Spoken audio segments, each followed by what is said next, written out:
Merci, Monsieur le Président. Merci à tous mes collègues. Merci pour tous les mots.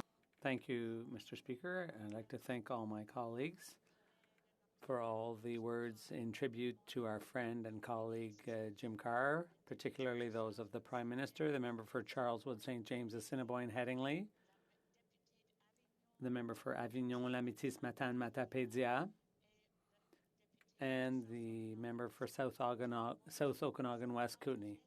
Everyone shared the same emotions, I think, because we've lost someone very dear to us, someone that everyone loved a lot. For quite a long time, in that we were both, I wish I could be there in person, oh my, but we got to know each other through an organization that's playing quite a role here at COP15. The International Institute for Sustainable Development is based in Winnipeg. Jim was a member of the board. I overlapped with him on the board for 5 years, beginning in the year 2000. He went on to be the vice chair of the International Institute for Sustainable Development. And I saw the influence of that experience in working on sustainable development in his work in Parliament. It bound us together as friends before we met in the chamber as fellow members of Parliament. There have been many words said about his enormous depth of character, his range of interests, none of them superficial. Imagine being interested in music, but being able to play oboe at a symphony orchestra, being concerned with the rights of peoples around the world and serving to meet those ends in Parliament.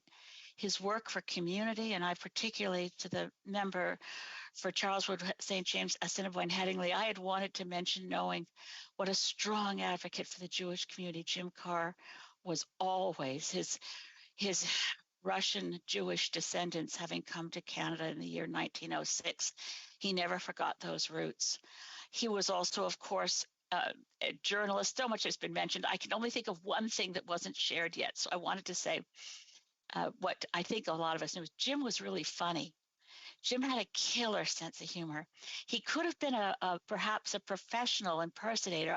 I don't know how many of you ever got to see his quite killing imitation of JFK. He had Kennedy-esque looks, and he pulled off a Boston accent like nobody's business. He was enormously gifted, and he shared those talents with us all.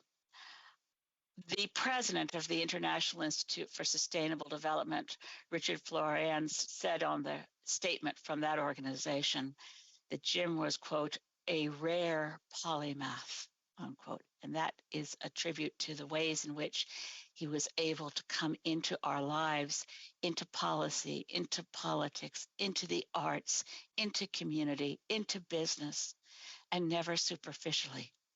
He's left an enormous impact throughout his life on so many different facets of our society.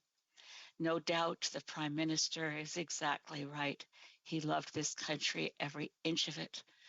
I will cherish the memory that it's almost impossible to believe it was only 7 days ago that I hugged Jim next to his desk when Bill C-235 passed.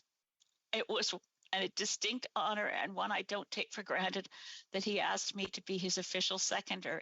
It's rare to ask someone who's not in your own party to second your bill, but I hold it as a cherished memory. And I never would have believed that when I hugged him to congratulate him on Bill C-235, building a greener prairie economy, that was the last time I would get to hug him. We knew his days were not many, but each day made a difference. And as he said, every day he'd pass my desk to walk down to take his spot in the front row. And I'd say, Jim, how are you? He'd say, every day is a blessing. Let us remember his words and live our lives to be worthy of that knowledge. Every day is a blessing. Let us use each day as a blessing in the service of our Lord, whatever faith we follow. Let us remember every day is a blessing.